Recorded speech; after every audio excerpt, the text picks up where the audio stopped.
Hello, hello, and welcome back to another episode of Podcast Assemble, the show where you come for your rambling geeky download. My name's Tommy, and I'm delighted, as always, to be joined by my friend and co-host from across the pond. It's our resident speedster of the pod, DL. How are you, mate? Real original. The speedster. I feel like I'm doing all of them. I feel like I've done all. Are you implying something? That I'm some kind of drug abuser? No, that you just quick. Some kind of drug user? You know, like you were just cleaning it went off quick. That's a bit fucking rude. How have you been, buddy? What's been happening? Dude, just trying to survive, to be honest. Just trying to survive. Been ill. I can see with those fingerless gloves you're currently fucking wearing. Freezing in my apartment. You look like you're out of some weird Oliver Twist movie. Fucking working too much. Been all sorts of things that are not conducive of good podcasting. So I'll save that for the episode of the boring podcast I do. It is what's all the boring about work podcast that no one listens to. Is that It's my other plug. We've got a spin-off podcast. If you just basically, if you're having sleep problems, this is where I'll point you to. DL's Woes. Is that what it's called? Yeah. We got 99 problems, but this podcast ain't one. Oh, my man. Bless you. Well, I only got back on Saturday, so I missed you being sick. Yeah, fuck off. You had like a great week. I had the worst week ever, and Tommy's out in like paradise, frolicking through snow drifts. It was great. Had a wonderful time. Looking at, Queenstown changed my life. Geysers. What do they call it when it's like the mountain is created by the glacier, but it's no longer a glacier? They have a name for it. It's a sound. No, interestingly, so we found this out while we were over there. Milford Sound is not actually what it should be called, because a sound is when it's a river that creates a section of mountain, because you can tell by how V-shaped it is. Whereas a fjord, which it should be Milford Fjord, is actually how it is shaped, because it's more vertical, because it was just glacial ice powering through. Who has no idea? I know this because I went on a helicopter ride and I learned everything. And once again, we are becoming the two whitest men of all time. But it's quite funny that I was sick. I've never seen a black guy on a glacier. Sorry. I've only seen white people on this and Asians. Just to be clear. Amazing. What's wrong with you today? Dude, I'm just talking my real world it's true. glacial experience. I haven't got any experience of that either. You couldn't miss them either if they were attending the helicopter ride. You're a bad man. No, this is just facts. I think it's funny that I got sick. I went away. You just took all of the sickness I had and had it while I was off having a great time. It's a delight. I'm very happy with that. Yeah. I feel like I passed the book perfectly. Fucking carried on as well, because now I got my whole team sick and they can't work. So it's just this terrible You're just working snowballing effect. We're going back to your other podcast. We're back onto it now. This is DL's Woes, guys. Sorry, guys. So, guys, look, if you guys want to hear us chat about our week, feel free to stick around. But you can also jump around with the time codes, which will be in the description. I'll pop them in there for you all, so you can jump to, well, you can go back in time, you can go forward in time, you can find a paradox of yourself listening to this, or, you can just stick around. Mm-hmm. If you give us 5 stars, I will not force you to listen to my second podcast, DL's Woes. I just got a mental image of you going to all of our listeners. One by one. Forcing them to listen. With a, what do you call those? Like a beatbox? Not a beatbox. You're gonna beatbox at them until they listen to your Woes podcast. No. I don't know which is worse, the Woes podcast. Beatbox. What is it called where you walked around with the stereo? It was a big 90s Yeah, it was a beatbox. No. Yeah, it was. Beatbox. Is that what it's called? Yeah. I don't do that. with just outside woes. your window. Yeah. Ryan Reynolds turns up with Careless Whisper, and you turn up with yourself talking about the woes of your job. Wow, man, you're so low par today. I don't know what's happening. It is here. what it is, man. Can we like use the Flash paradox to make you find a more spunky version of yourself? It's all that speed you were talking about. You're coming down. Yeah. Is that what you're saying? Yeah. Did you do the 5-star thing? Can you do the 5-star thing? I did the 5-star thing. Can you do it again? Again? With 5-star? I can only beg for so many stars, guys. Can you please give us a 5-star review? If you do, you'll get nothing other than my gratitude, which right now not a lot of people are getting. So that's and phenomenal content. That's what it is. It's few and far between to get that. DL, what have you been up to this week? What have you been watching, buddy? For how negative I'm feeling today, which, guys, I am feeling very negative. I've been watching a lot of positive a positive show called Ted Lasso. Yes, I'm so Which, happy we can you finally know, talk about I this. fucking think I need some of that in my life right now. Isn't it just the most life-affirming thing of all time? It's just good fun. It's just right? nice. It is nice. What's wrong with a show being nice and Well, positive? it's also quite funny. Like, It's so and like it's unique in the market. I don't think there's a lot of shows that explore like the cultural clash of like, you know, Europe, America, other completely. cultures as well, Africa. But it's so it's interesting to see that cultural clash, and I really love that because I got a lot of friends like yourself, unfortunately, from England, and I've got, you know, friends from all over, and I've always liked that about for sure. where I live and about kind of my life, to be honest. And so it kind of takes me to that unique experience that I think you know, more people should have, and I like a show about that. I really like also, that. football's funny. Football and Like the sorry, not football. Football is fun, and the football jokes are fun. yes, that's what I was going to say. The fact he has no idea for the first. How many have you watched? How much you watched of it? I am on the last episode of the last season. Oh my god! Or sorry, what am I saying? The first season. Of the second season. Second season. Yeah. Okay, because we just finished it. We just finished when we got back. The third you season. finished 3 or 4. 3. There's only 3 seasons. I thought the 4th one wasn't good. Wow. Isn't it out? There isn't a 4th season, I thought it so was out. nope. 3rd season just came out. There's only 3 seasons. Oh. Sorry to tell you this. That's bummer. Ruin your positivity. It's interesting. I can't wait to talk to you about this when you get back. Did you enjoy the 3rd season? I've enjoyed all of it. Okay, It's that's really good. it's really strange because every time a new season of it has come out, like when the 2nd season came out and the 3rd, everyone's like, "Oh, it's not as good." I just think it explores different things. So far, the 2nd season is just as good. It's explored. So the 2nd season think has it might be explored better in his some way. relationship to his loss, right? of Yeah, his and father. that's like it's a thread. It doesn't suffer from the humor. I think some of the best Ted one-liners have been in this season. Ted is so good in this. Yeah, like I think that they've Jason been great. Sudeikis. Oh my god, he's funny. This feels like the kind of show that. This was actually my first one, by the way, so I'm glad you brought this up. Oh, is it? Yeah, Okay. yeah. Because we finished the 3rd season, so I'm quite excited to come back to you on this and see what you think. This feels like the kind of show that could go for like 8 seasons, but for some stupid reason is only going to go for like 4 or 5. Interesting. You know what I mean? I can imagine that. Like there's shows that like actually have the ability to go for longer, and they just don't for whatever reason. And there It are doesn't- ones like the Big Bang Theory that go they on, for forever. far too long, right? I tell you what's interesting though, like hypothetically, let's talk hypotheticals here. Let's say it finishes after the 4th season, like you say. Let's say there's no more. It's the perfect show to bring back in 5 or 10 years' time. Like if you think about it logistically, Ted is Bless you, from the brother. States. Thank you. Ted is from the States, right? He wants to be with his son. Let's think he might go back to see his son or something, whatever. He could give it up for a while. Like that could easily happen. Or let's say just hypothetically, he loses interest. He doesn't want to be a manager of a soccer team anymore. He wants to do something different. Like hypothetically, you say 5 years down the line, 10 years down the line, his son's grown up a bit, could even be a football player himself. I think there is like, and football moves on so quickly. I'm watching Tommy die before. I'm my literally eyes. dying of a cat. I've been sat in your apartment for an hour and a half, just literally with your cat staring at me. I don't know how I can survive this. Big dog, yeah. It is the perfect show to bring back in 5 or 10 years' time. And he has to, you know, rejuvenate the team and whatnot. It's perfect. I get that, but the team will be different, right? Obviously, like That's new the idea. players and that could be interesting because you'll get like you could have Jamie kind of be like a David Beckham type.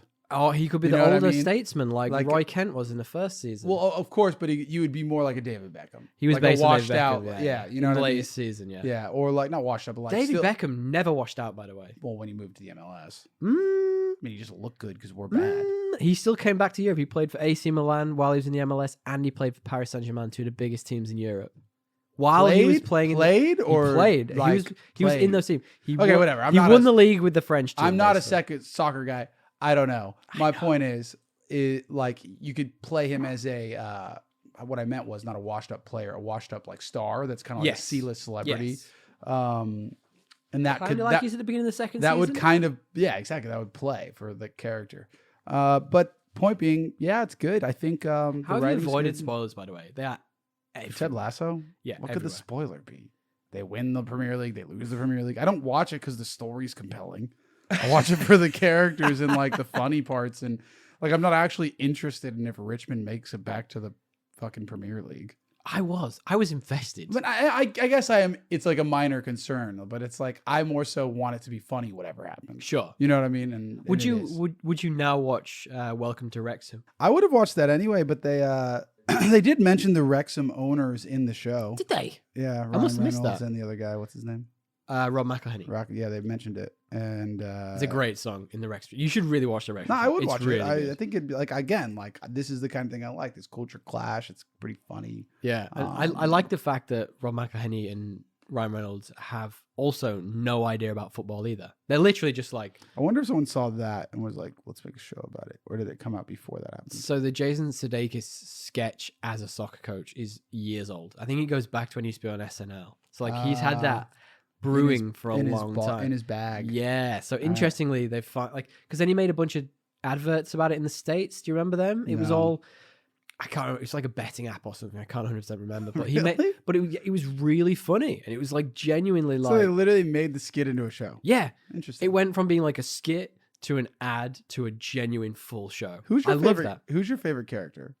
In the whole thing? Yeah, I like Rebecca. I think she's great. she is great. She's also very sexy. She's really sexy. And Did like, you know about her before?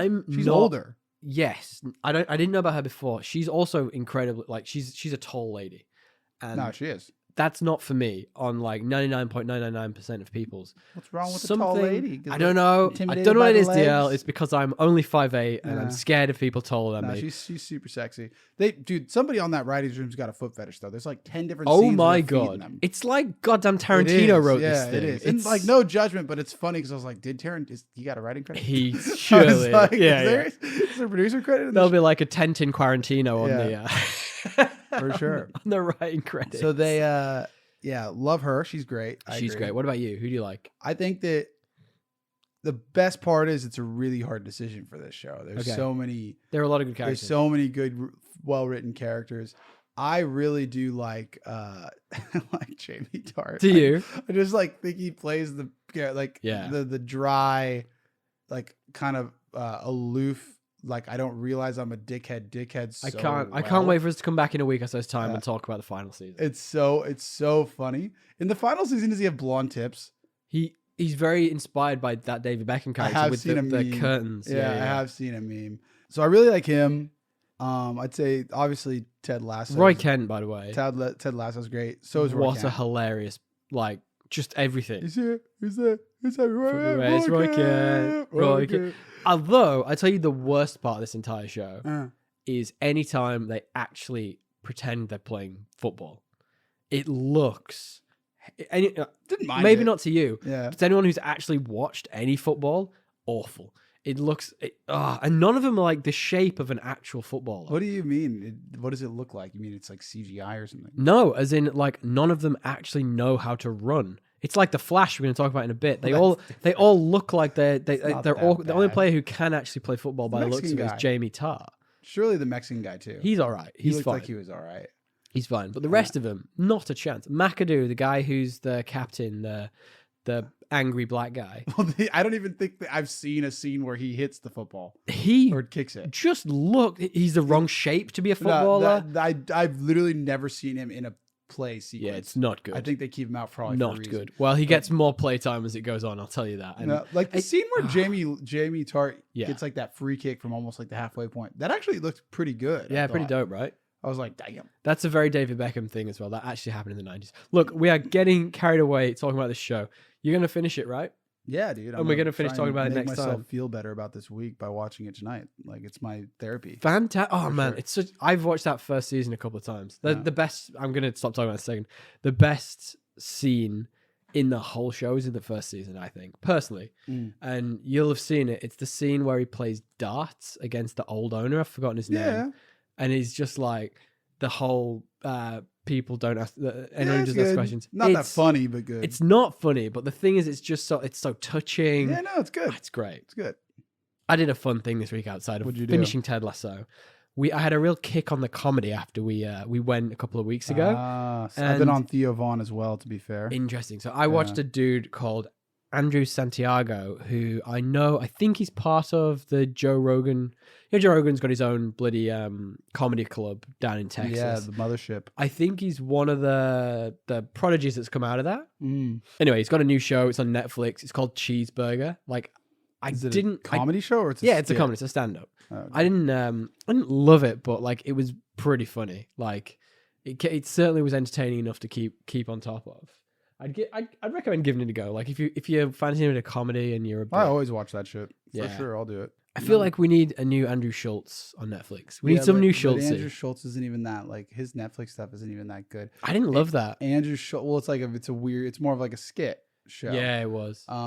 It was like short 10-minute like rants. It kind of felt like an Instagram or a YouTube video on Netflix. Yeah. Or like A TikTok thing. a take on like what do you call it? Like late night shows where they do the monologue bits. Like that was like his Interesting. monologue before he goes and interviews a person, but there was none of that That part. seems a lot like what it was. Maybe it Yeah. was his audition. No, he would never do that. Yeah, I know. Look, Andrew Schultz is like one of the best in the game right now. So it's hard to be like, I just want another one. Theo Vaughn, man, give him a look. I have to give him a shout. He's one of the better ones on right now. He's got some funny shit going on. Is he on Netflix? He's got 2 on Netflix. Okay. His most recent one is better than his older one. Ooh. His older one's good, but I feel like he got way better in the most recent one. Okay, I'll give that a shout. Theo Vaughn, I'll write that down. What else have you been up to, buddy? Been continuing my trek on Sweet Tooth. It's kind of just something that's simple for Gail and I to watch while we eat and not argue about watching. But I thought it took you 4 weeks to get through one episode. Yeah, so it's taken us a couple more weeks to get through another one. But it's like, it's like we both suffer because of this, because neither of us is really that interested. Why are you watching it? Because it's something we just kind of need to finish at this point. I think we're on like our 3rd watch through of Friends at this point. You know, when you're both I prefer that, but Gail doesn't it's- like Friends. it's 9 p.m. and you're like, I don't want to pick something, just put anything on. It's almost always Friends at this point. I love that for me, but I can't get Gail into it. The funny part is there's so many like really, really good sitcoms that I think she would like, but because I just don't think that was a thing in Europe. I don't think sitcoms are a thing. It's like hard to get her to like Friends was buy in. We've definitely talked about this on the show before. Maybe And I not won't go Belgium. too deep. It was Seinfeld that we didn't get, but I wonder if it's the humor. Like, obviously, speaks French. I wonder if it doesn't quite correlate. Maybe, Maybe because it is just really dry, and dry is hard to. Brooklyn Nine-Nine as well. She's not into. She doesn't like my partner. Doesn't like Brooklyn Nine-Nine either. What chicks don't like Brooklyn I Nine-Nine. don't get it. It is a girl thing, I think. It's so pro female. No, it is, but that's the weird part. I think maybe people just don't like Jake Peralta. Like maybe he doesn't appeal to the female. Interesting. Which he's a big part of the show. Yeah, he is. So if you didn't like him, I watched a really funny video on. I keep talking about Nostalgic. I feel like I'm a spokesperson for them. They do really good like breakdowns of like the best episode of this, and they did one for Brooklyn Nine-Nine. Yep. And their idea for the best episode was, do you know the one where it's the dentist Yep. and it's literally just Peralta and Holt in the interrogation room the whole time. They're trying to break him, but the dentist's incredibly intelligent and keeps outwitting them. Yep. You remember the one I mean? Yep. You seem like Yep. Yep. And then No, I do. He eventually gets him with his ego. Yep. Like it's perfect. It's such a good video, and it made me go back and watch that episode. There's so many good episodes like that. It's fucking great. It's that such show. a good show. All-timers. I tell you the last thing I got up to this week, and I'm going to highly, highly recommend this to you. I think your partner might like it. Mine did. Mine absolutely loved it.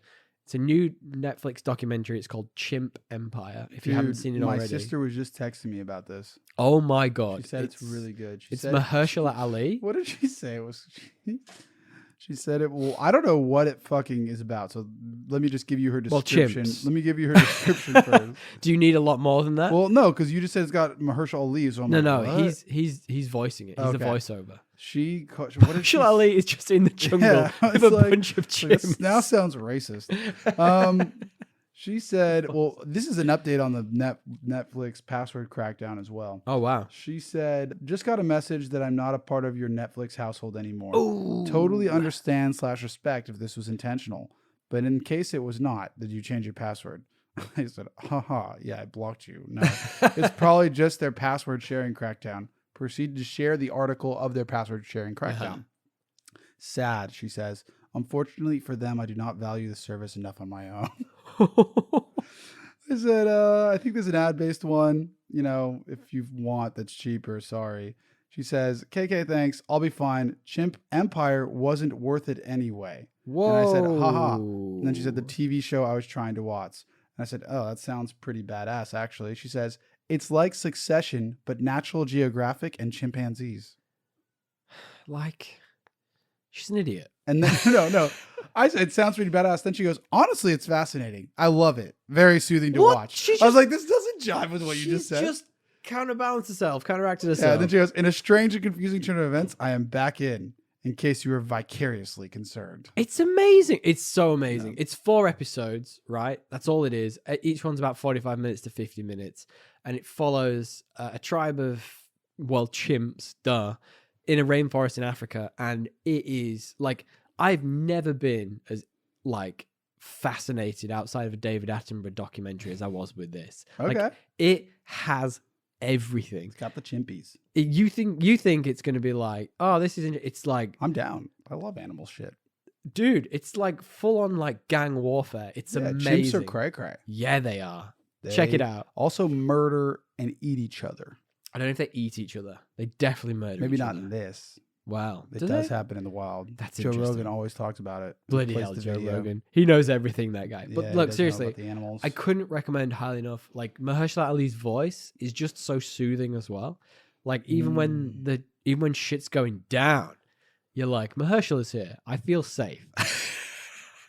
The chimps can't get me. Is this so he was doing this instead of Blade? Well, that DL is actually an absolutely fantastic segue. I appreciate you. I appreciate you for saying that. I do my best. Talking about Marvel. I'll Let's do my best. talk a little bit about Have You Heard, where we talk about things which we call it the news. Is it the news? It's usually just things we hear on Instagram, really. But like, did you hear this week? And I'm going to skip to my last one because big changes happening to Marvel DL. Now, they're blaming the writer's strike. But I have a sneaky suspicion that, as I said the other week, this is just Marvel MCU getting their ducks in a row. So there is a whole heap of Disney projects which have been pushed back. Now, to just mention some of the ones which are specifically for the MCU, Captain America, the new Captain America, Brave New World that we talked about last week, that's been pushed. It's now coming out in August of 24. Thunderbolts, that movie that you're super pumped for, that's all the bad guys that nobody actually cares about, is now coming out in December of 24. This just feels like so far away, saying 24, and it's not. It's like next year. The Blade movie that we just joked about is now coming out on February 25. Fantastic Four is now in May of 25, and the Kang Dynasty is early 26. So I think this is Marvel just getting their shit in a row and going, oh, it's the writer's strike. Oh, no. But really, it's like, we are screwed. Plus, also, Jonathan Majors might be in prison till 2026, so it's probably a good time for them. Maybe, if he's in prison, it's for a lot longer than that. Yeah. If that's the way this well, goes. it's the length of time it will take until Disney throw enough money at it to make it go away. Like Warner Brothers did with Ezra Miller. That's not been Disney's move up until Ezra Miller. But to be fair, that was Warner Brothers. Ezra, and even then, Ezra Miller wasn't this bad.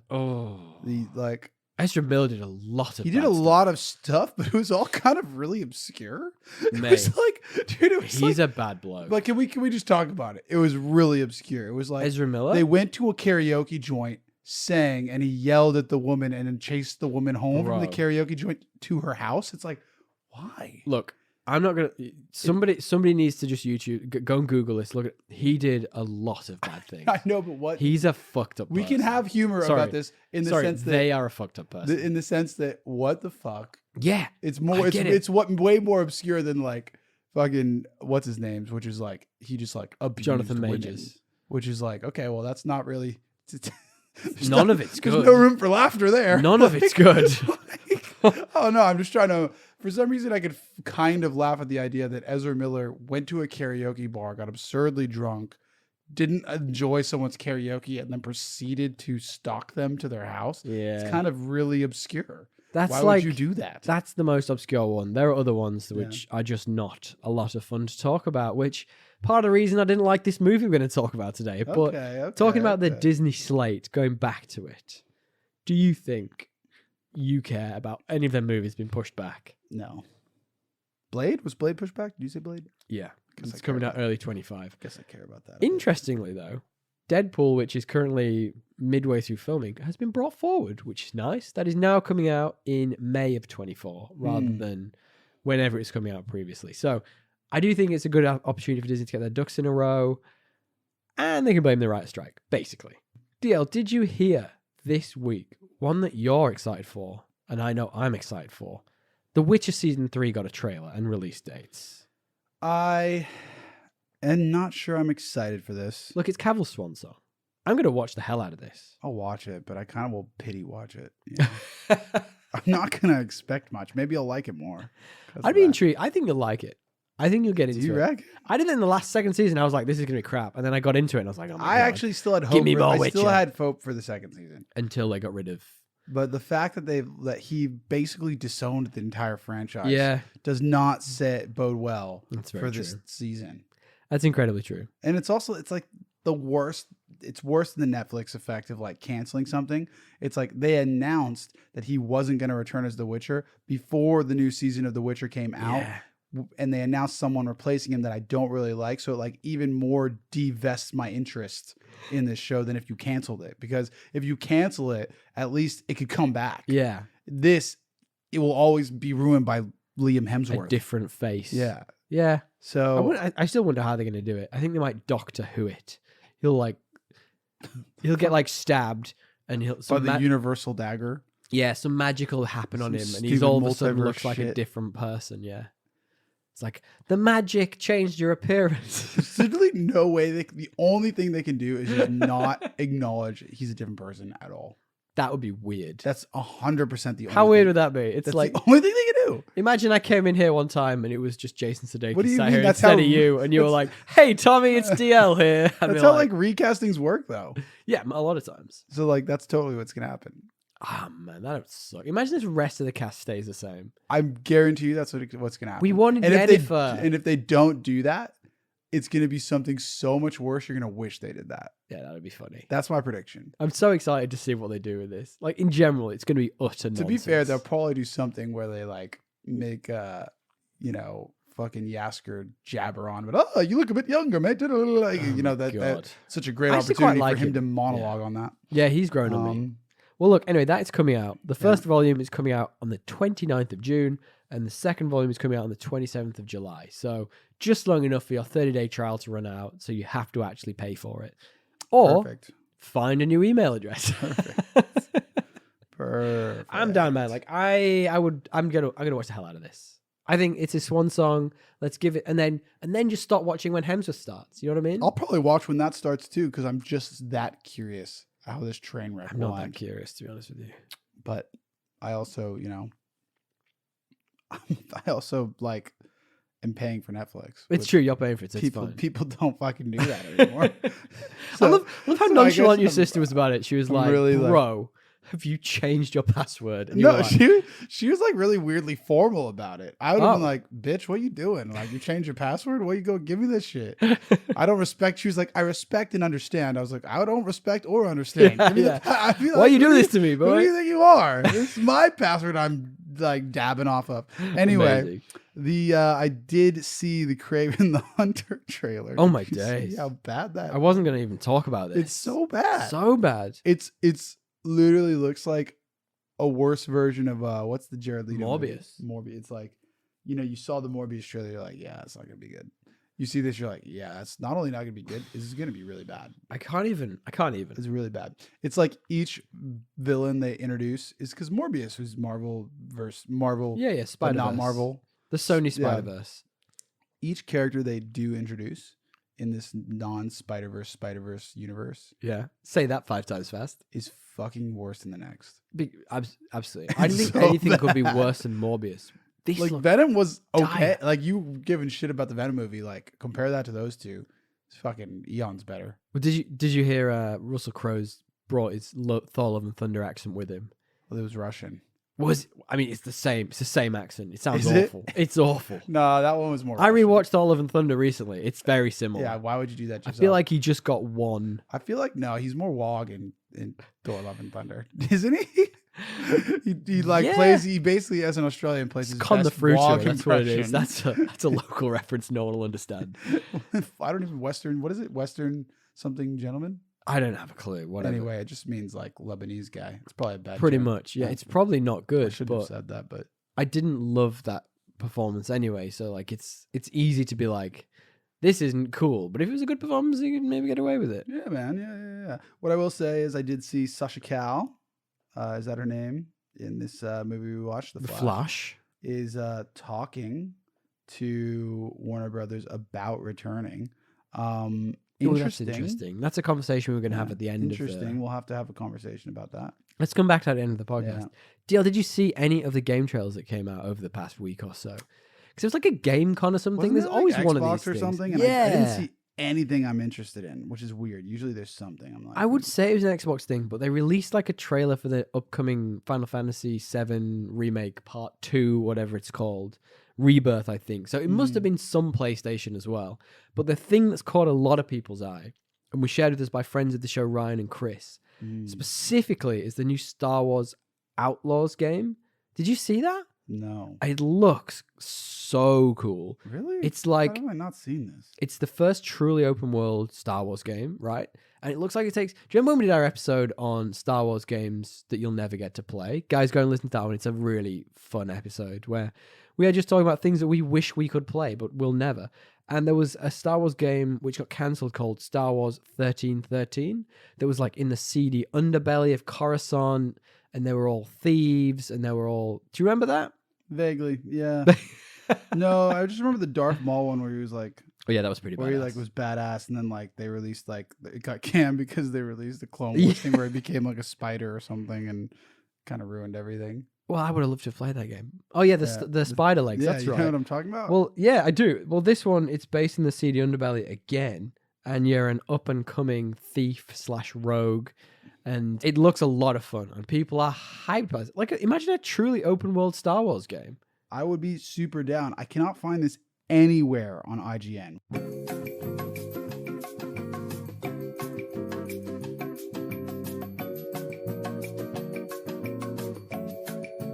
Just watch this. We're back. We're back. It doesn't look terrible. I think it looks great. I don't know if I'm ready to say great. Some of the shooting looked a little bit buggy and kind of not really that. It's very early doors, though. It looked kind of like, okay, like that kind of looks like Mass Effect 2, which came out, a decade ago. But all that said, is there a release date with it in the article? Dude, I couldn't even find the news. I couldn't even find it on IGN. I had to like Google it. Let's see. Doesn't look like they've given a release date, unfortunately. Huh, I thought there was a release date. No, doesn't look like it. Does not look like it. Well, thank you, friend of the show, Chris, and friend of the show, Ryan, for sharing that. We really appreciate it. If you guys want to send us anything, please do. You can find us at Podcast Assemble on Instagram or thepodcastassemble@gmail.com. We love it when you send us stuff. Tag us in memes. Or go to our website, www.podcastassemble.com. I'm getting more and more high-pitched. DL, final bit of news before we move on. Yes. This is one I think you're going to like. I'm this is one I'm fascinated by. Let's hear it. Now, you remember in COVID when Warner Brothers kind of went shit the bed and threw everything on Max and kind of went, It made sense to me, but... I mean, it made sense to us because we were the viewers, but if you're Chris Nolan, you tend to get your nose out of joint. He's very, very angry about flick your hair aside and maybe you throw your scarf over your shoulder and go, yeah, I'm out, guys. I'm going to Universal. Is that what happened? So basically he left and he's releasing Oppenheimer under Universal. All because of that. However, in a mad twist, DL, are you ready for this? I'm ready. Warner Brothers want him back. And they effectively, so the rumor is they just gave him a 7-figure check and said, please come back. We really want you. 7 figures. Yeah. Low millions. How many? Yeah. I mean, just him personally, not for a movie or anything. They just went, just for a contract. Have like $5 million and please come back. We're running out of good content. They were like, dude. All right, well, I mean, he's one that's worth it, I'd say. I would say so too, but in a time when Warner Brothers are just like ditching films to try and get a tax relief on them, I feel like that's it's a bold move. I mean, one good movie pays that back eons. Oh, absolutely. You know, I wonder what Oppenheimer will do. I wonder if it'll do big numbers. it's Nolan. It'll probably do all right. And Yeah. Cillian Murphy's kind of like pretty big now. He's hot too. shit right now, Just especially in- off Peaky Blinders. Yeah, that's what I'm saying. Like he's got a following as well. Yeah. At this point, I rate it's him. not like it's some random unnamed protagonist. You hate that. I love how much you hate that movie. Yeah. Seeps in every week. Which was worse, Tenet or The Little Mermaid? Tough questions. Bringing out the big guns. Yeah, I mean, that is hard. Because they're bad for such completely different reasons. Oh, well, that's why. Like it's if fun. you had like the spectrum of why things are bad, those are like opposite ends. That's why it's a fun question. Yeah, Little Mermaid is just like trying to please everyone. The protagonist is, or Tenet is just so far up its own ass. It's not trying to please So anyone. So it's far. like, what one do I hate more? Gotta say The Little Mermaid. I'd rather see Tenet. It's, Nice. you know, because I'm a guy. It's cool. Nice. Guns. What was the award we had for most up its own ass? I think Tenet would have won that Jamie year, Oliveira wouldn't it? Award. Yeah. The what? The Jamie Oliveira Oh, Award. absolutely. Yeah. Tenet would have won that Yeah, year. for sure. Completely. All right, DL. Do you want to preface our main topic? Sure. Let us do this. So there was quite a few superhero movies that have come out. This one's been in the making for quite a long time. Over 10 years. Really? Yeah. It was announced back in 2014. With the same actors? Yes. Well, you think Man of Steel came out in what, 2012? And then they rushed into production for Batman vs. Superman and then So the I know- Justice League. Okay. So I'm going to tell you what it is. It's The Flash. So Yes. we've watched The Flash. It's finally out. Will you maybe summarize before we kick this off the history of when it was announced and why it's been delayed so much, including what you are willing to say about the Ezra Miller saga? Because I, quite frankly, am not briefed on anything other than his karaoke antics. I'm not going to say anything about Ezra Miller. Go and Google. Why? I'm going to say to the peoples, go and Google Ezra Miller's. It's relevant to the conversation, is it not? Yeah, he's done a lot of bad stuff. Long story short, they rushed this into production because they thought Zack Snyder was going to be the best thing since sliced bread. Mm-hmm. Zack Snyder turned out they were scared of his vision, right? They little got bit scared. Moldy? Yeah, they got scared of his vision and they ran away from it. So then Joss Whedon came in, tried to remake the Justice League. They spent the next 5 years trying to rejuvenate the franchise by trying different things. You remember they did Suicide Squad. They did that Harley Quinn movie for some reason. They did a bunch of weird stuff, including our famous rating system, Aquaman 2018, the most average movie we know. Yes. Then COVID hit, which pushed it back even further. And as we came out of COVID, it turns out that Ezra Miller did a bunch of terrible things, which he absolutely shouldn't have done. Over. I don't want to talk about it. Anyway, long story short, they are just at the very, very edge of the time where people are a bit like kind of forgetting about some of the stuff he'd done and are kind of willing with the fact that Michael Keaton's in this film to go, fuck it, I'll go to the cinema and see it. Mhm. So 10 years later, it has arrived. Okay. Now, DL, do you want to give me your stupid plot summary before we go into non-spoilers and spoilers? My stupid plot summary for The Flash Yes. is thus. An investigation into the causes and creation of bros and bro culture having a loving mom. Oh. I guess. Yeah, I guess that's It's the only sweet. real difference Yeah, between completely. them, and he's a bro. Isn't it weird that having a loving mum turned him into a douchebag?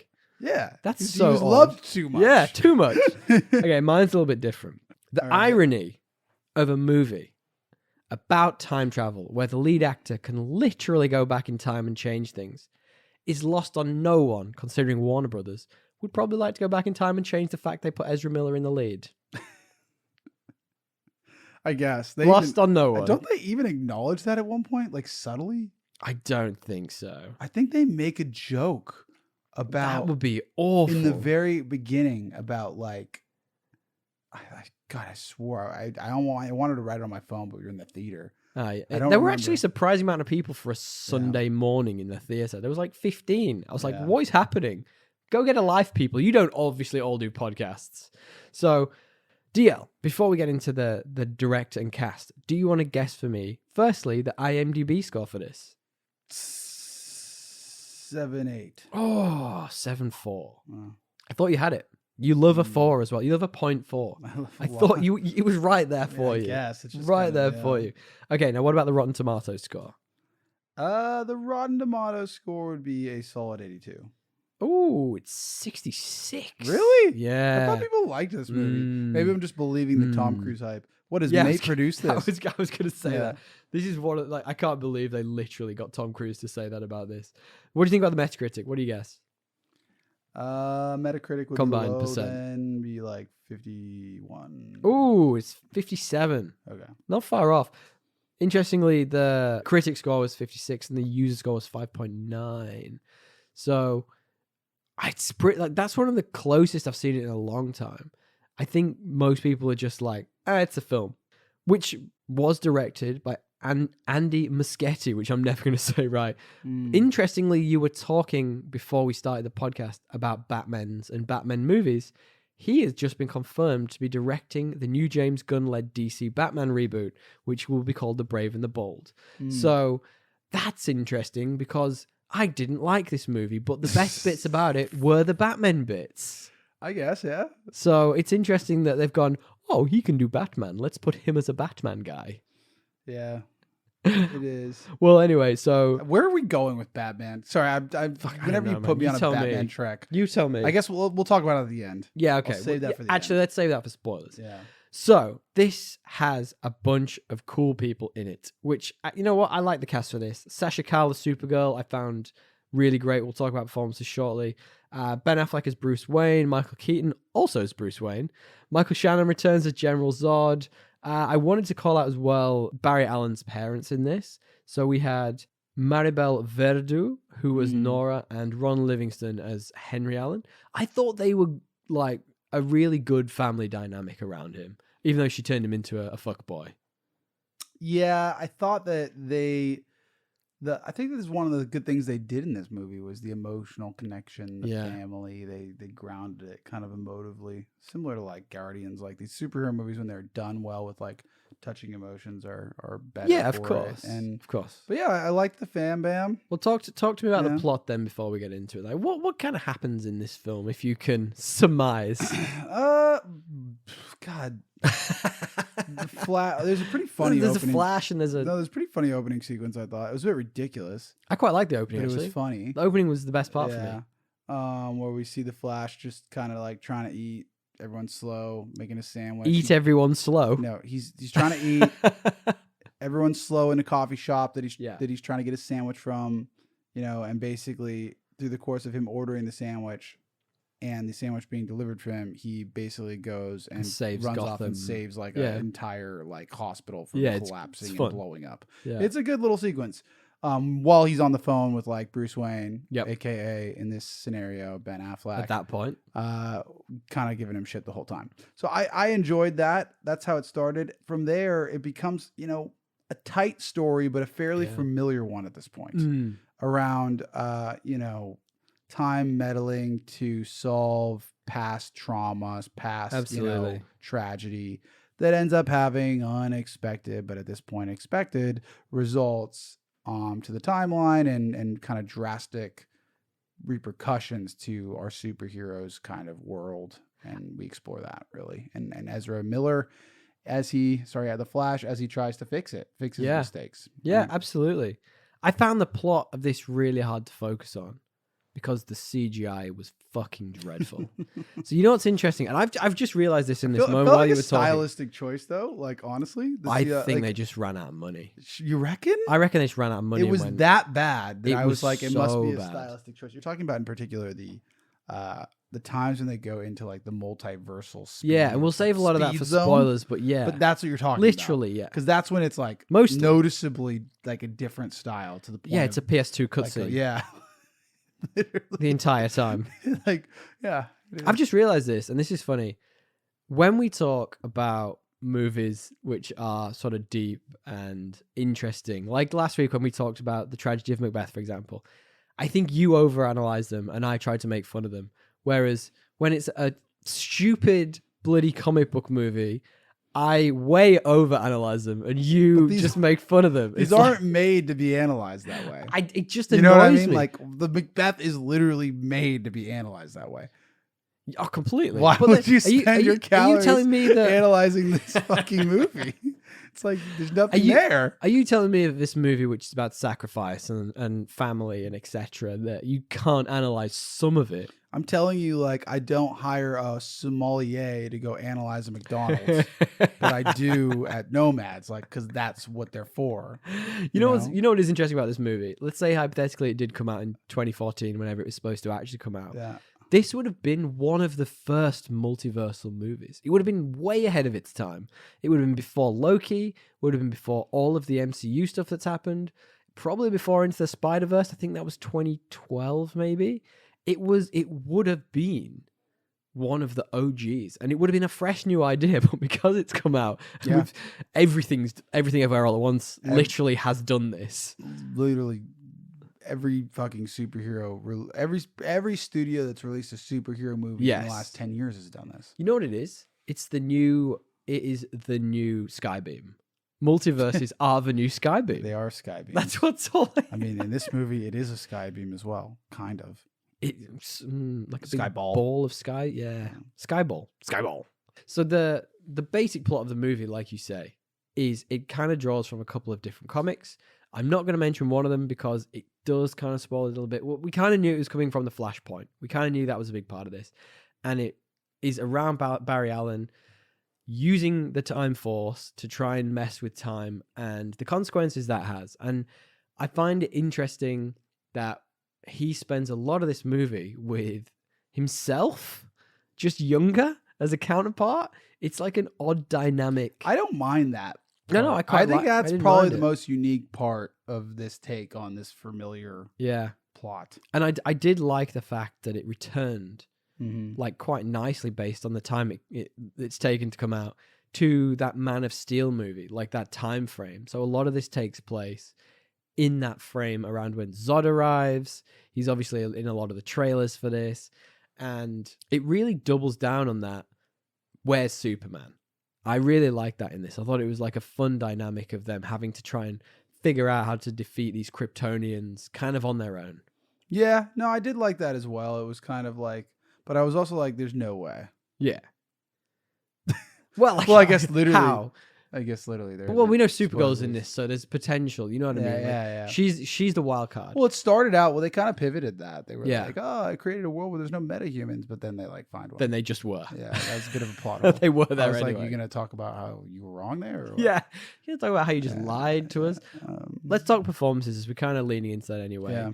Speaking, it's quite funny. I clearly started to write a sentence and just wrote, "I genuinely cannot," and stopped. Just can't. Just can't About with what? this. I don't know. Probably something. Probably Ezra Miller, maybe. You know. But I really liked the Supergirl character. I thought Sasha Calle as that was. You like, just think she's hot. Yeah, she is. Not really. I think the internet's getting a bit over the top about it. Not really my type. I mean, when she got the longer hair, sure. A lot of She had the long hair the whole time. Did she? Did she? She's certainly got like an She's got emo a bit look more to her. goth look in most of the stuff I'm seeing here, but I thought it was interesting because like if you go back and watch that Man of Steel movie, it takes a long time for Clark Kent as a child to come to terms with his powers. And he just kind of yada-yadaed over it with her. She was just like, yeah, I guess I can fly and beat people like, up. Boom, bam, boom. Yeah, I'm pretty good at this, guys. Yeah. Hey, I'm right here. But I liked it. I thought there was some steps skipped with this character and some of the other stuff in it. But as like a secondary character in this, she was very compelling. Yeah. I'd like to see her come back. I did like her as well.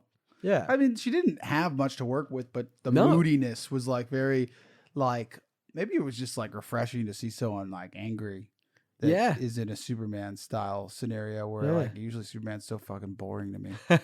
So like You he's wait. just so white bread. You wait till it comes out. When James Gunn's comes out, it'll Dude, blow your mind. It'll be the first Superman movie if he does this that I actually like. Yeah, I think you will. I think you'll If he change your does mind about that. Superman. If he pulls that off. I think he will. I loved the outfit, by the way. It was very Man of Steel. It looked exactly the same as a Man of Steel one to me. I mentioned the Allens before, so that would be the mum and dad. So we've got Nora Allen and Henry Allen. So a big through storyline of this film, which comes almost direct from some of the comics, is that Barry Allen's father is on trial for the murder of his mum, but Barry Allen believes he didn't do it. And I quite like the emotional side of that brought to this film. It gave him like a real anchor point. I did really like that, and I also liked that like they didn't tell us, right? We didn't know if the dad had done it at that point. But Barry believed it, so you were like, yeah, I guess it must be real. Yeah, but he was a kid. Yeah, that's true. And then like even he's when also Ezra Miller. even so when he's a they cut fucking back, idiot. like it wasn't entirely clear. Sure. They hinted, right? But it wasn't. I did like that. So you were kind of kept on your toes. That whole sequence like was it was well acted and well cast. I thought. I think so too. The kid was a bit weird looking. The but kid was really off putting. it was just like what it's one of those kids that's like too smart. No, Too early, like ultra mature at like 6. Oh yeah, I know. It felt what you mean. like that yeah. kind of kid. He felt like a kid who would be in like one of the Sinister movies or something like that. You know, the ones where like the kid turns out to be possessed or some shit. Yeah. That's what he looks like he should be in. I just realized Tom Curry's in this, or Tamora Morrison is Tom Curry. Yeah. That was a pretty funny sequence. Wait, Tamora Morrison was Tom Cruise? Tom Curry. Oh, yeah. Aquaman's dad. Little cameo. Yeah, he gets a little cameo. We'll talk about cameos at the end. Funny. There's some fun ones. In fact, speaking of cameos, the best part of this movie was a return to Game of Thrones in the DC universes. So if you remember, we talked about Batman Begins a couple of weeks ago, Yes. which had the best casting in of, King Joffrey as small annoying child. We did get a fantastic cameo from none other than Jaime Lannister himself, Nicholas. Is it real? Yes. Why? What? I don't know. Why was Joffrey in the first one? How much did he get paid for that? I don't know. I just love that it's this random ass. He just comes in and out. You know what I mean? Like he's literally there. a half a sequence. Doesn't he steal like a pizza off him or The something? Flash. Yeah. Yes, that was Jaime Lannister eating that pizza. He literally steals. Speaking of, right, so let's address the elephant in the room. I know I'm very anti Ezra Miller. Go and look him up. Actually do a bit of homework. They're not a good person. Ezra Miller actually does a pretty good job in this. Like, there's a lot of times where there are 2 of him on screen and he's clearly had to act both of those roles. And with moving cameras, that's surely pretty hard. So I've got to actually say, like, yeah, it's interesting. I can see why they didn't just like CGI him out, because he's literally in every scene of this movie. I can't think of a scene he's not in. No, you couldn't. You can't do that. You just cancel the movie. Well, you'd have to. Yeah. They're too central to this film to, either CGI over the face or just recast. Like, if you recast Barry Allen in this, you are committing to refilming 90% of the film, maybe more. So, like, I mean, everything. Like, I have to admit, like, it's not a terrible performance. It's not, and you can separate the person from the art. I personally haven't read up on Ezra Miller. There was so much going on with him. So much. Like week after week after week. Wasn't some of it like, well, I guess like it could be an excuse, but didn't they say he's got like some mental shit going on? Is it fair to caveat that? Anyway, the point being, I also enjoyed his performance. Yeah. I did like it. Not gonna lie. I thought it was pretty funny for the most part. I thought it was weird how he just gets super buff when he puts on the suit, and then he's this skinny, shrimpy guy outside of it. He was pretty shredded, though. Yeah, but not like buff, not the suit level Yeah, buff. yeah. Like, come on. Yeah, that's fair. It also got quite confusing that at one point the younger Barry Allen just put on the regular suit. And I'm just trying to imagine from like a normal person's perspective. Like, not everyone, does a podcast where we talk this in depth about stupid films like this. Yes. Like, this if is you're true. just a regular, let's say you're just taking your kid to see a film they're excited to see. Yep. You go and see it, and then all of a sudden there's a main person, then there's a second main person, then all of a sudden the second main person has the first main person's suit on, and you're like, what is happening here? Like, that could be pretty confusing to just, your general audiences who don't know all about multiverses. I agree. And like also like people have multiverse fatigue, I would think, but that's absolutely. a separate thing. Absolutely. Well, talk to me about pacing then. How did you think about the pacing with this film? I didn't think it was bad. I thought it was an alright movie, man. I honestly thought that this movie would have higher ratings than what we got. I'm not gonna lie, like overall it was, slow a bit because you just knew everything that was gonna happen. Absolutely. Like everything. to a Agreed. T, almost. The one twist wasn't even that, like, it was pretty obvious. Oh, it was so obvious. Yeah. Um, The thing I found most interesting about this was there was a lot more comedy in it, and I think it slowed it down a bit. Like I think the pacing was fine, but like, thank God there was comedy. it needed it. Yeah, if there wasn't, fuck. It really needed it. I Yeah. think they overdid it at certain points, but it literally like it broke the movie up in a way that made it slightly more digestible all the way through. Do you know what I mean? Yeah, why do you think like given like I agree with that, and like it was so run of the mill plot wise, and the comedy kind of carried it in Yeah. the pacing. Why do you think Tom Cruise and Stephen King were so into it? Is it just cause, is it just because what's his name's back? Probably money. No, I reckon it's just the nostalgia of Michael Keaton. having their Batman back. Maybe. Like, Absolutely. that goes a long way, you know. I think it's for some people. Yeah, But that's the 80s, man. Like that's 89. Okay, let's be that logistic about makes it. sense for their age. That's over 30 years ago. Yeah. Like your regular audiences, is Michael Keaton a draw for your regular audiences? No, Like you've never seen those films. no, but I'm talking about those two guys. No, But I yeah, understand. 100%. No, I understand. yeah, no. But when we went into this and you knew Michael Keaton was going to be in it as Batman, did that make you go? I mean, we've talked about this, but did you go No. like, that's a reason I want to see No. this?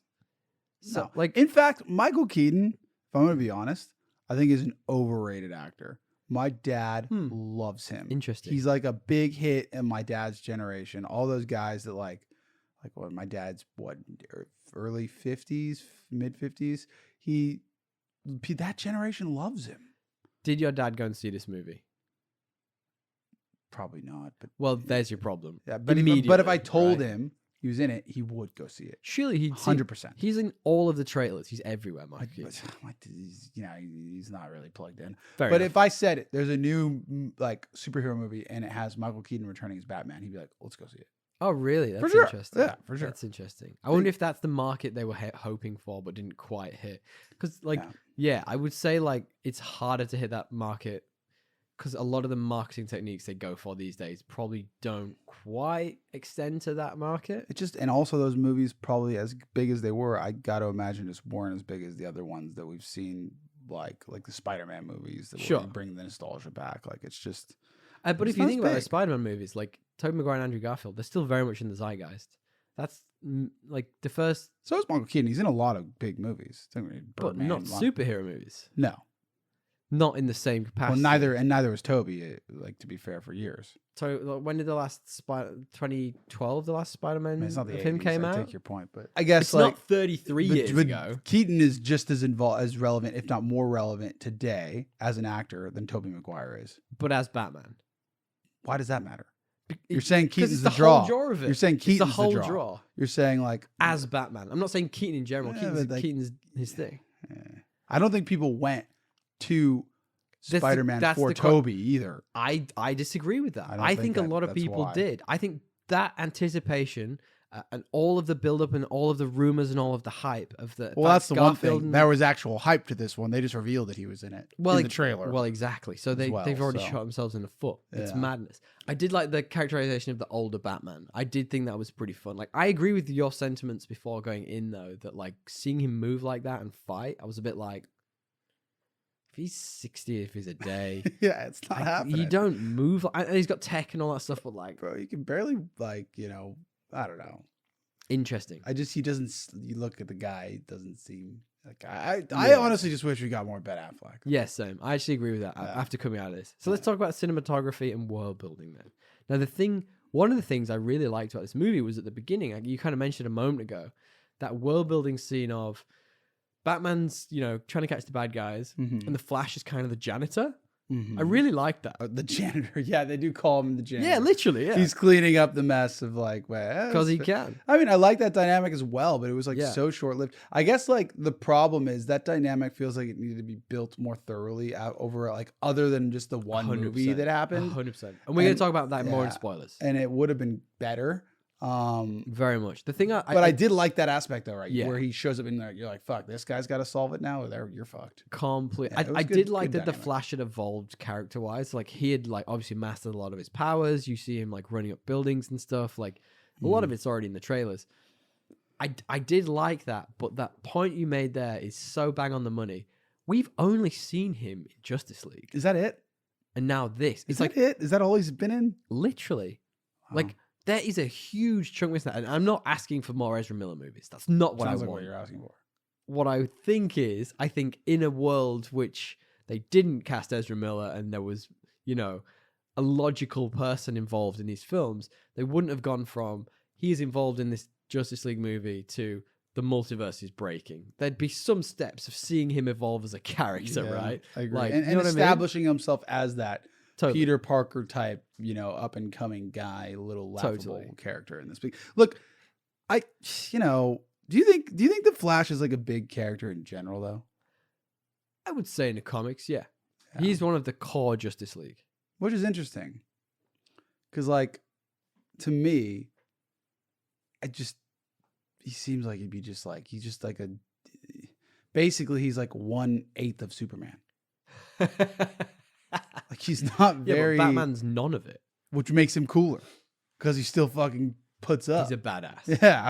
Yeah. He still gets brought into it's like meetings. you're just a poor man Superman. He Shit. is the janitor. So I like that they play with that. Yeah, it's fun. It is an interesting one as well.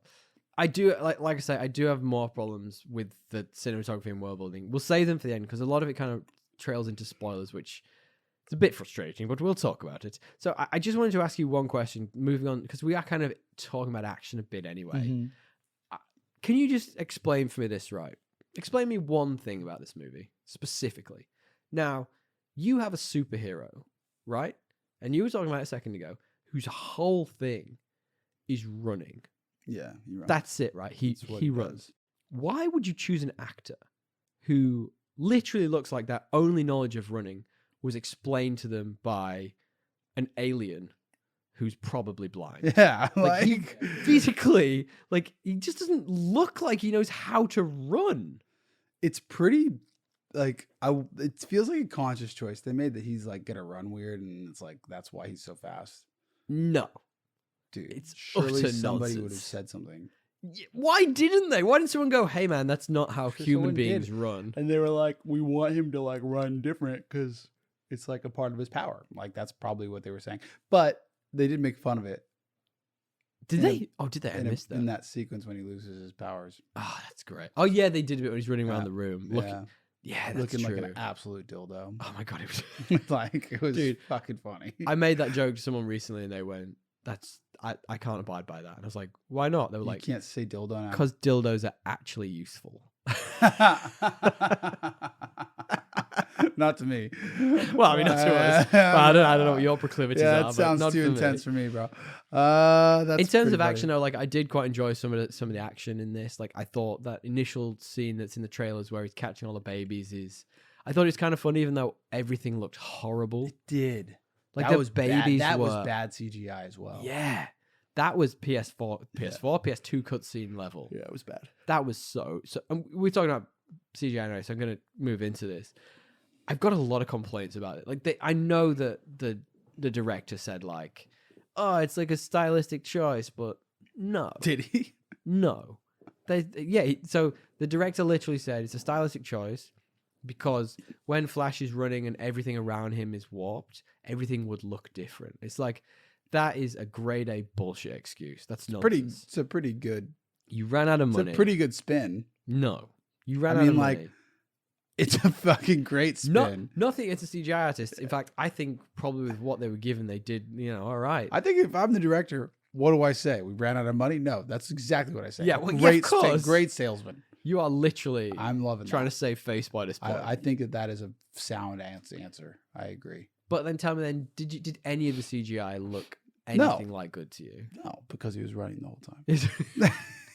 Well, let's talk about a bit there he wasn't running. So that fight, one of my favorite bits of the whole movie is when you saw Batman doing the chase scene down the street. So Batman is literally chasing at the beginning on his bike. So when it's cool. still Ben Affleck, it looks awesome. It's super cool, almost kind of reminiscent of that the Chris Nolan one where he's on the bike chasing down the Joker. Yeah, really, really nice, and even in daylight looks good. Yeah, it was good. And then he fires a grapple hook at the That tank part he's was chasing. so bad. And he's pinging around like a bloody Yeah. pinball. And there was like multiple points where like the wire of his thing crossed another wire, and Yeah. like, they didn't even like. I was like, well, that would have caused chaos. And it's like, bro, you're dead. yeah, like you'd have whiplash, and it's just like you're right. It looks like a frame rate thing when the video game where it like skips parts or So like bad. or someone like leans through the wall, Yeah. you know, because the character blocking is Yeah. It's just like something stupid like that. No, I remember that. The That's interesting bad. thing about the Batman sprites, I'm going to call them that because they are. They're not. There's not based on humans. They're just CGI. The Batman sprites is that the shape of their body is just so out of proportion. Talk to me more about the shape of Batman's body. Well, Michael Keaton, who is quite a skinny man in this, when he's in the bat suit, his shoulders and chest There was are a lot of that. This whole ginormous. movie. It's It like was these so suits are bad. just like fucking steroid-inducing fucking outfits. And even for fucking Kara Kent, right? She's like she got a fucking boob job when she put on the suit. Yeah, everything changed. It was just like everything explodes. Saying that, she was wearing a sack before, so it's not difficult to. But she was looking shrimpy. It was figure hugging. Yeah. Yeah, but that was the sun as well, if you remember. The sun rejuvenated. Yeah, the motion because he's running fast. I get it. All of that stuff, yeah. Well, what we do now is we talk a little bit about tones and themes. And you know what? For a movie that I'm really bagging on, it had some pretty deep tones and themes. What would you say was the big theme of this movie? I think letting go of the past and, you know, accepting the consequence of your actions.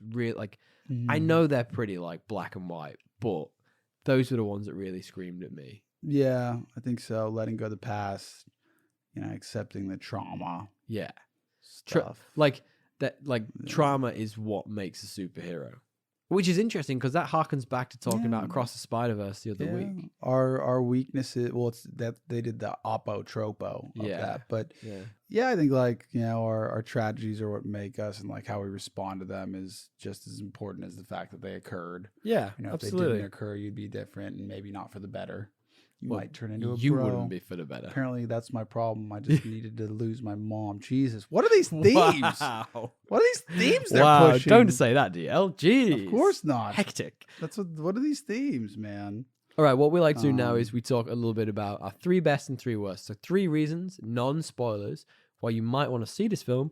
3 reasons why you might not. DL, give me your 3 best. Bro Flash. I liked Bro, Flash. He's pretty funny. We haven't really talked about that too much, but that's great. The dichotomy between like the two Flashes Totally. are very, very different. One's like this bro, one's like this like really neurotic dude. Tied to Emotion, right? Which Yes. is, you know, the best superhero stuff is. I thought we talked Agreed. about that. I think they nailed that family dynamic and the impact and really the relationship between the two Flashes as well. I thought they did a pretty good job there. And a fairly good standard but good story with a nice bow, you know, maybe a bit too long, but, you know, comedic with a tropey story, but it was tight. You know, there wasn't a lot of fat, I'd say, for a superhero movie. So I don't know what Okay, else to say. cool. Yeah. I'll give you my 3 best. So first and foremost, I thought Sasha Calle was great in this. She was a little rushed. She had like 5 words. It's not true. I thought she was great in this. No! Punch. Where's Clark? Like, I'll help you. She had like 5 lines. with limited amount of screen time. She had a full arc somehow, which I kind of like. No, she didn't.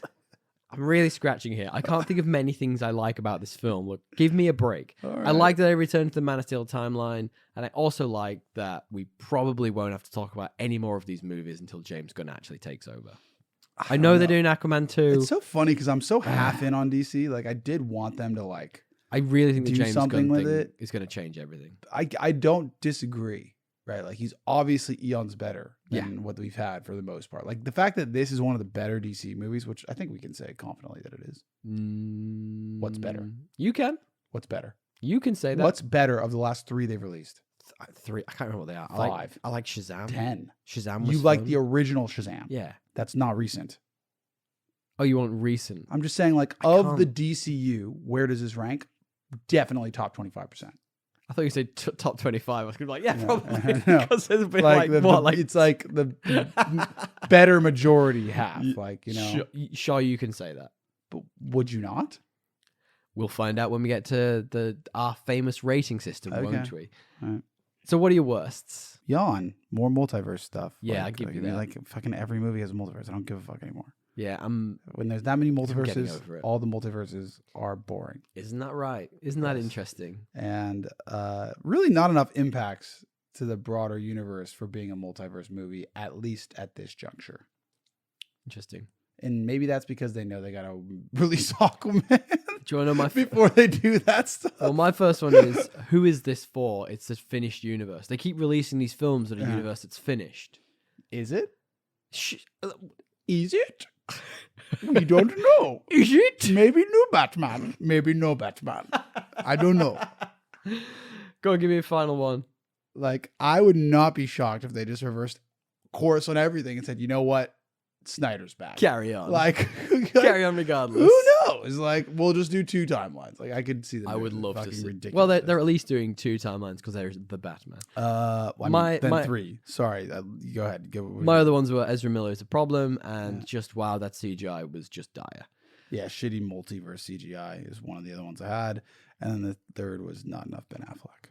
Yeah, I'll give you that. Yeah. Yeah. Speaking of the other DC movies that have come out of late, DL, our rating system is basically, it's a binary system. It's either better or worse than the most average movie that we know of, which has to this point always been Aquaman 2018. Yes.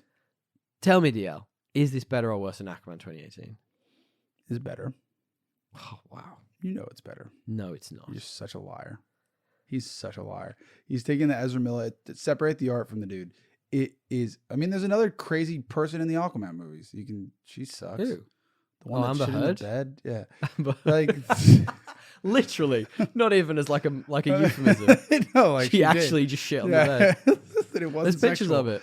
The thing I'm trying to say is you are lying to yourself if you think that Aquaman's a better movie than this. This is a better movie. You sit me down right now and say, I have to watch this CGI. You would do it again. Bendy nonsense. It looks like Stretch Armstrong half of the time. Dude, whatever. They're in water with like bubbles coming out of their mouth. Yeah, that's better than this. No, like I just know you're doing this as a bit and it's frustrating me. There's no way that you actually believe Aquaman is better than The Flash. None of this is a bit. This is so much more funnier. It was more entertaining to sit through. I would fall asleep if I watched Aquaman at a theater. I would rather watch Jason Momoa suck for 2 hours than watch any of Ezra Miller. No, that's just false. That's patently false. That's my reasoning. Let's talk spoilers. Will Aquaman 2 be better than Aquaman 1? That's a real question. I can't wait to have that conversation with you. Or will it be just that's gonna be so good. 2 shitty movies? I hope that it's just Aquaman again. I hope it's just the same. Let's talk spoilers, DL. Spoiler alert, guys. If you don't know anything about The Flash, now is your time to turn away.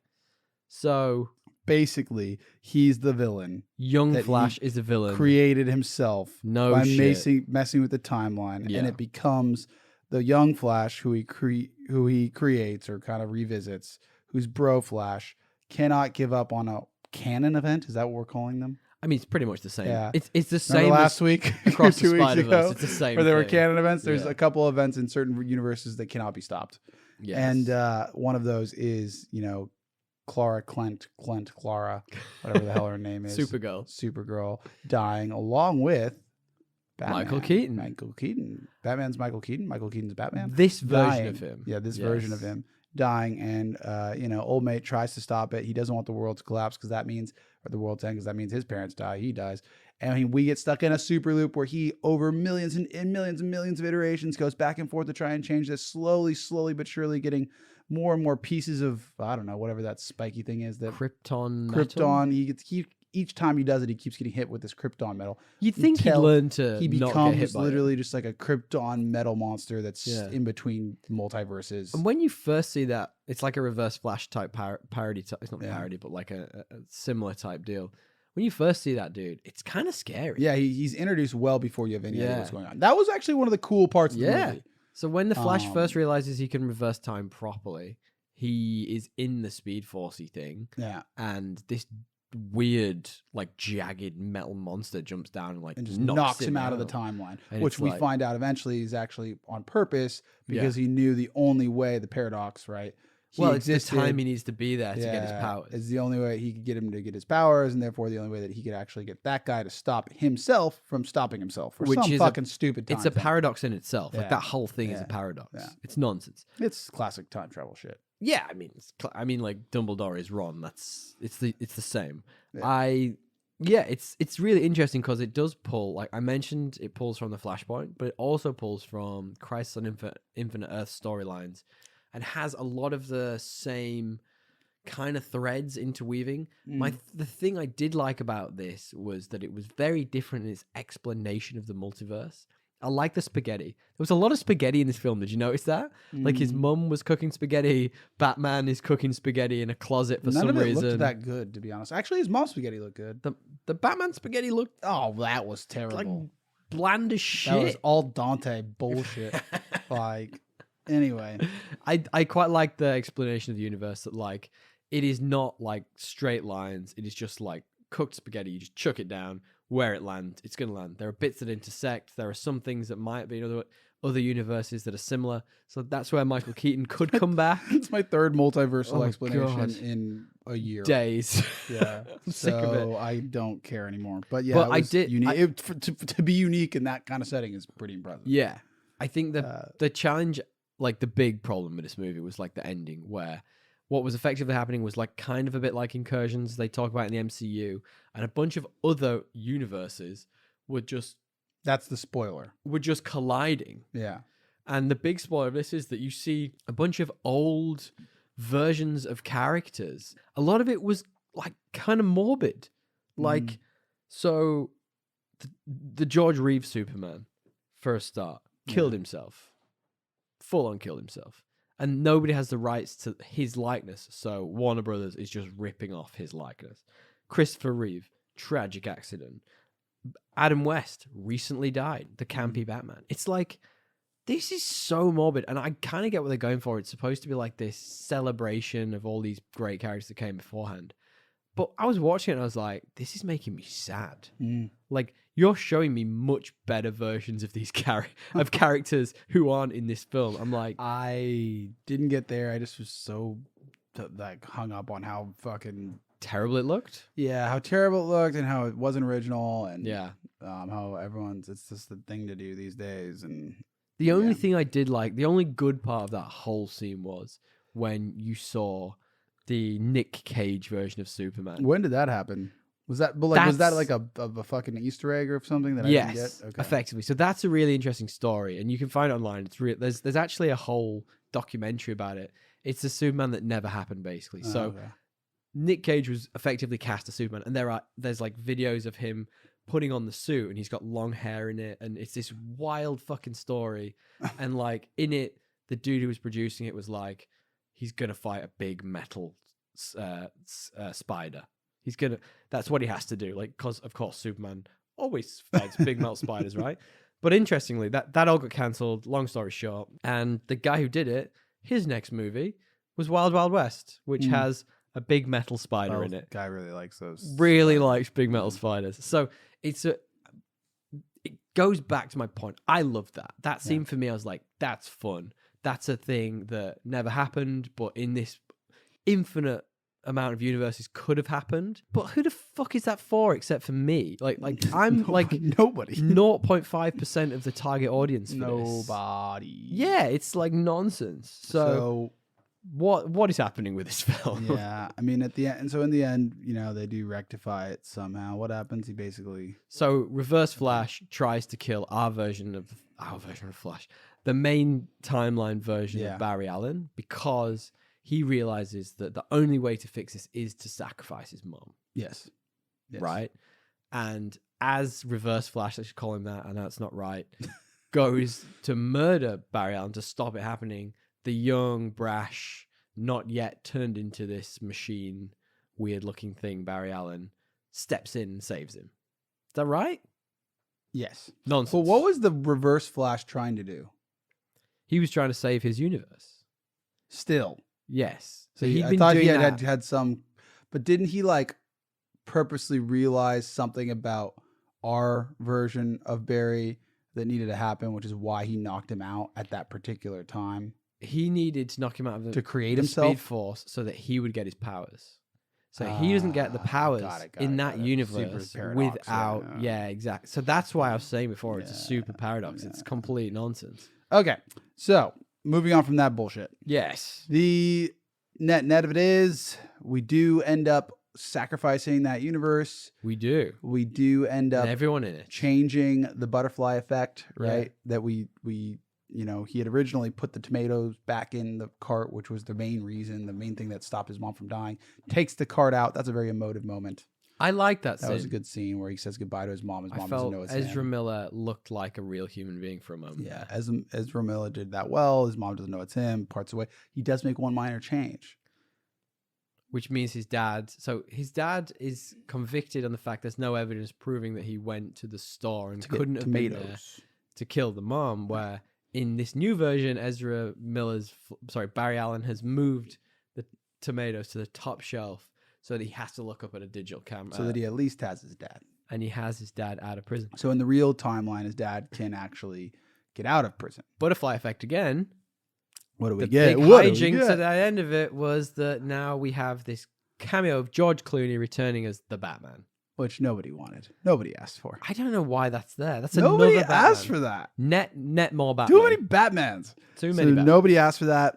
Now that that's all done, we can also say that there was no after credit scene to analyze. Of worth talking about. Yeah. It was utter nonsense. Yeah. So why don't we, rather than that, why don't we say this is obviously how they're going to transition into some new I would have thought universe, I would imagine. I would have hoped so.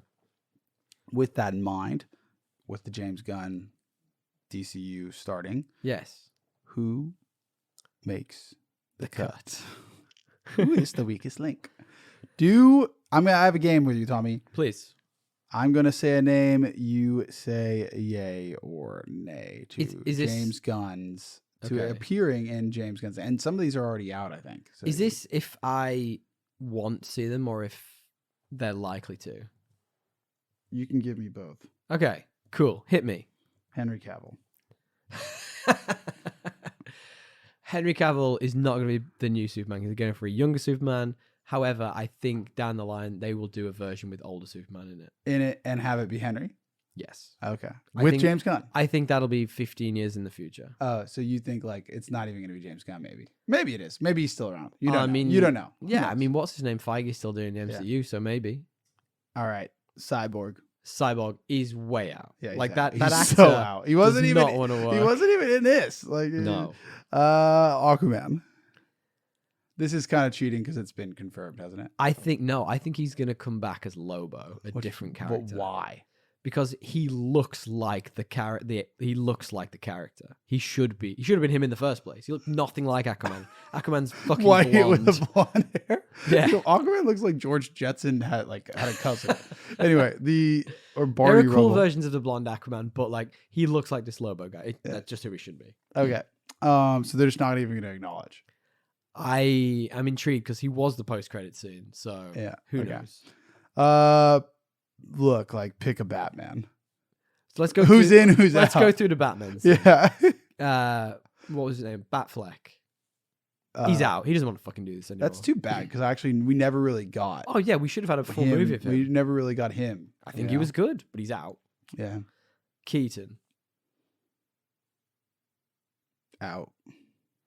What's your call though? I'm interested in your. He's a 70-year-old man who actually he shouldn't be Batman who actually anymore. gets good movies. Yeah, he doesn't need this. He can do whatever he wants. He doesn't need to be in this. George Clooney. Surely that's just to piss people off. I feel like that's a one and done. Yeah. Like, why would they bring unless they brought him back for like another one and done? Like one more. Like this movie should have ended with like a big bang and a white screen. That should have been it. And then next movie is them going, picking up the pieces. Yeah, going, who's left? I don't know. Oh my God, you're Batman now. That's what, like, it's dumb, but that's the only way this could have ended well. You can't, what I don't understand, you add Clooney, you cannot add and create another Batman in James Gunn's universe. It cannot happen. They're doing it. You cannot do it. This is ridiculous. That's what I'm saying. You either keep it Ben Affleck, He doesn't want to do it though. I'm just saying. And why would he? I'm saying what you do. You either keep it as Ben Affleck, Yeah. or there is no Batman in this DCU for an extended period of time. It is unfair to have Bat put on this great performance in this side thing, to have him just be upstaged by another Batman. It's just like, actually, like, give him time to breathe. He did something cool with it. I'm very with it's this. It's fucking bullshit.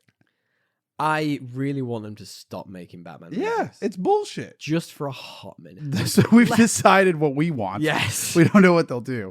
I'm intrigued. To see what James Gunn's Gal Gadot. She's the one I would bring back. She's perfect for it. I think she's fantastic. Yeah.